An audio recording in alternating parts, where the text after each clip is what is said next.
கிளைமேட்டும் பார்த்தீங்கன்னா செம்ம ஜில்லுன்னு இருக்குது. என்வன உலக சொந்தங்களுக்கு வணக்கம். இன்றைக்கி ஒரு ட்ராவல் பயணம். ஹாய், வணக்கம் நண்பர்களே. இப்போ எங்கே இருக்குன்னா, எனக்கு இந்த ட்ராவல் பண்ணணுன்னா ரொம்ப பிடிக்கும். ட்ராவல் யாருக்கெல்லாம் பிடிக்குன்னு கமெண்ட் பாக்ஸில் பதிவு பண்ணுங்கள். பொதுவாக பார்த்திங்கன்னா ட்ராவலில் போகிறதும் ட்ராவல் பண்ணிகிட்டு இருக்கிறது வந்து பார்த்திங்கன்னா எனக்குலாம் பிடிச்சமான விஷயம். ரொம்ப லைக் பண்ணுவேன். ஏன்னா இயற்கை, ரோடு, சாலை, பல்வேறுபட்ட மக்கள் எல்லாத்தையும் பார்க்கும்போது பார்த்திங்கன்னா ஒரு புதுவிதமான அனுபவங்கள் கிடைக்கும். அந்த ட்ராவல் ஒரு ஆன்மீக பயணமாக இருந்தால் ரொம்ப வருமே. எங்கள் பக்கம் ஜே ஆஞ்சநேயர் கூட நம்ம காரில் தூங்கிட்டு இருக்காரு. நம்ம பாதுகாப்பாக வந்துட்டு இருக்காரு. முருகர் இருக்கார்.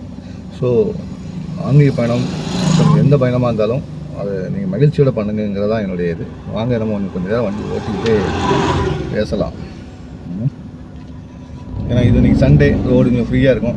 அதனால் எனக்கு ட்ராவல் பண்ணிகிட்டே பண்ணணும்னு ரொம்ப ஆசை. மற்ற நாளில் வந்து பண்ண முடியாது. இல்லை, இன்றைக்கி அந்த வாய்ப்பு கிடைச்சிருக்கு.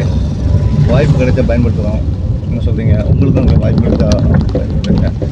வாய்ப்புகளை தேடி பண்ண வாய்ப்பு தானாக நம்ம தான் அமைச்சிக்கணும். சில விஷயங்கள் வாழ்க்கையில் வந்து வாழும் போதே வாழணுங்கிறது தான் என்னுடைய கோட்பாடு. நான் சொல்வேன், பணம் வரும்போது நமக்கான தேவைகளுக்கு, சில விஷயங்களுக்கு, நம்மளோட ஆசைகளை பூர்த்தி செய்வதற்கு என்ன உண்டோ அதெல்லாம் பண்ணணும். சில விஷயங்கள் பண்ணி தான் ஆகணும். கெட்ட வண்டி தான், கடன் வாங்க வேண்டி தான், கெட்ட வண்டி தான், போக வேண்டி தான். லைஃப்பில் ஒவ்வொரு கட்டத்துலையும் ஒவ்வொருத்தருக்கும் யாரும் பெர்ஃபெக்டாக மனுஷனாக இருக்க முடியாது. 100% வந்து இருக்க முடியாது எந்த விஷயத்துலையுமே. அதனால் வந்து லைஃப் என்ஜாய் பண்ணுங்கள். ஆனால் மற்றவங்களுக்கு எந்த ஒரு தொந்தரவும் கொடுக்காம அந்த லைஃப் இருக்கணும். மற்றவங்களுக்கு நம்மளால் எந்த கஷ்டமும் வந்துடக்கூடாது. அதை மனசு வச்சுடுங்க. நம்மளுடைய ட்ராவல் பயணமாக இருந்தாலும் சரி, எந்த ஒரு விஷயமா இருந்தாலும் மற்றவங்களுக்கு எந்த ஒரு கஷ்டமும் வராமல் பார்த்துக்கிறது தான் ஒரு முக்கியமான விஷயமாக நான் சொல்லுவேன். அப்போ தான் அதோடைய முழுமையான விஷயங்கள் நமக்கு கிடைக்கும். ஏன்னா கர்மபலனும் கிடைக்கும். ஏன்னா எந்த ஒரு விஷயத்துலையும் மற்றவங்களுக்கு நம்ம வந்து துரோகத்தையோ ஒரு பகையோ ஏற்படுத்தணும்னா அது நமக்கு பாதிக்கும். அதனால் முடிஞ்ச அளவுக்கு எனக்கு சிரித்து பேசி பழக பாருங்கள். ட்ராவலையும் மகிழ்ச்சியாக பழகுங்க. நம்மளுடைய பயணங்கள் வந்து செழிப்பாக இருக்கும். இது முதல் ட்ராவல் பயணம்னு நினைக்கிறேன். இது வரைக்கும் பண்ணால் கூட காரில் பண்ணிட்டு பண்ணுறது ரொம்ப சந்தோஷமாக இருக்குது. அதனால் பேசிகிட்டே இருப்போம். தேங்க்யூ. இது ரெட் ஹில்ஸ் ரோடு நேராக போனால் ஆந்திராக்கே போகலாம். நம்ம தமிழ்நாட்டு தாண்டி எங்கே போவேன்? நம்ம தமிழ்நாட்டுக்குள்ளே இருப்போம். பிற மாநிலங்களில் ரோட்டோடு நிப்பாட்டிடும். இந்த தமிழ்நாடு மாதிரி ஒரு அமைதியான மாநிலத்தில் வந்து எங்கே பார்க்க முடியும் சொல்லுங்கள்? சரி, இங்கே வந்துடுவோம். ரெட் ஹில்ஸ் பாதை இது 2 பகுதியாக பிரியும். ஒரு நேராக போனால் ஆந்திரா பகுதி போவோம். இன்னொரு லெஃப்ட் சைடில் நீங்கள் ரேவதி போகிற திரும்பினீங்கன்னா அது எங்கே போகணும்? வந்து திருவள்ளூர் டிஸ்ட்ரிக் போவோம். இப்போ நம்ம திருவள்ளூர் மாவட்டம் தான் இருக்கோம். அது திருவள்ளூர் டிஸ்ட்ரிக்டில் போவோம். அங்கே முக்கியமான கோவிலெலாம் இருக்குது. நிறைய சிவன் ஆலயங்கள்லாம் நிறைய இந்த கோயிலில் பார்க்கலாம். தாமரைப்பாக்கன்னு ஒரு இடத்துல மிகப்பெரிய அளவில் ஒரு சிவன் கோயில் இருக்குது. அந்த கோயிலுக்குள்ளே போனீங்கன்னா வந்து நம சிவாயின்னு ஒரு கோஷம் போட்டாலே போதும், மேலே வரைக்கும் எதிரொலிக்கும். அந்த அளவுக்கு இருக்கும். உயரமாக இருக்கும். உள்ள சின்ன சிவலிங்கம் இருக்கும். வெளில பார்க்க தெரியாது, ஆனால் உள்ளே போனீங்கன்னா பிரம்மாண்டமாக தெரியும். அந்த அளவுக்கு உள்ள கோயில்.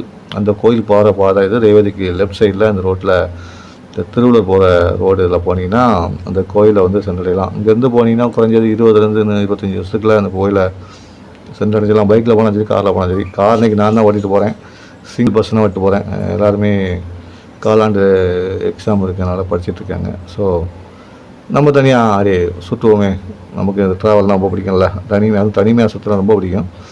அதனால் அப்படியே சுற்றிக்கிட்டு ட்ராவலில் என்ன கிடைக்கிற வாங்கிட்டேன். ஏன்னா ட்ராவலில் போகும் பார்த்திங்கன்னா சில இடங்களில் வந்து கம்மி ரேட்டு சில பொருள்லாம் கிடைக்கும். கம்மி ரேட்டு மீன்ஸ் தரமான பொருள் கம்மி ரேட்டு கிடைக்கும். ஏன்னா அங்கே விவசாயிகள்லாம் விளைவிச்சு வந்த பொருட்களெல்லாம் அங்கே தான் இருப்பாங்க. திருவள்ளூர் டிஸ்ட்ரிக்டில் நிறைய விவசாய நிலங்கள் இருக்குது.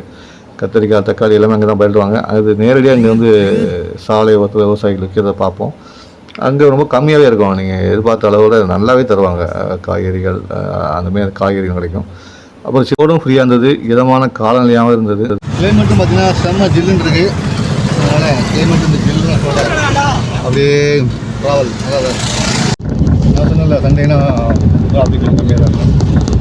இப்படியே ஓட்டிகிட்டு வர்றது கொஞ்சம் சந்தோஷமாக இருக்குல்ல. இல்லை நீங்களும் போகிறதுக்கு கூலாக வைக்கிறாங்க.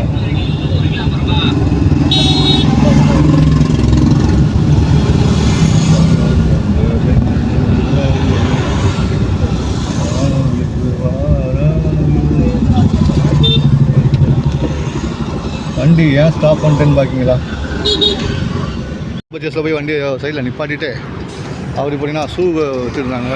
ஷூ வாங்கியிருக்கேன். அது நல்லா இருக்காங்க பார்த்தீங்கன்னா.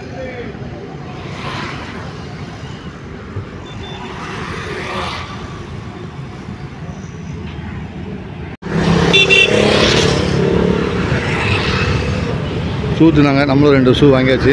என்ன ரேட்டுன்னா ரீசனபிள் தான், சும்மா ரஃப் யூஸ் அடிக்கலாம். 200 சொன்னாங்க, ரஃப் யூஸ் போடலாம். உட்காந்து 200 ஷூ வாங்கன்னு கேட்குறீங்க, ஒரு ரஃப் யூஸ் போட்டு அடிக்கலாம், நல்லாயிருக்கும். 200 ஷூ வந்து ரஃப் யூஸ் நல்லாயிருக்கும். ரோட்டு ஓரமாக கொஞ்சம் காய்கறி கொஞ்சம் ரீசனபிளாக தான் இருக்குது. அந்த தோட்டத்து காய்கறிலாம் அந்த தாமரை பாக்கம் சைடில் வைக்கிறாங்க, நல்லா தான் இருக்குது. கொஞ்சம் வாங்கி போடலாம், வாங்கியும் போட்டாச்சு. அப்புறம் என்ன, விளாங்க முடிச்சுட்டு வீட்டுக்கு திரும்ப வேண்டியதான். ஞாயிற்றுக்கிழமை ஒரு ரவுண்டு, நைட் கிடைக்கிறது ஒரு லீவு. அதுவும் கோயில் போகிறதுக்காண்டி வாங்கணும். அந்த பிறகு முருகர் முன்னே இருக்கார், முருகர் வழியில் தான் நம்ம போகிறோம். கோயில் போயிருக்கோம், அந்த கோயில் போன வீடியோ பின்னால் வரும்.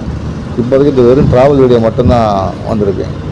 லைஃப் என்ஜாய் பண்ணுங்கள், சந்தோஷமாக இருங்க, மகிழ்ச்சியாக இருங்க. தொடர்ந்து என் மன உலகத்தில் இருந்திருங்கள். எங்கள் இதயத்துடன் எப்போதும் கலந்துருங்கள். நான் உங்கள் கடையமான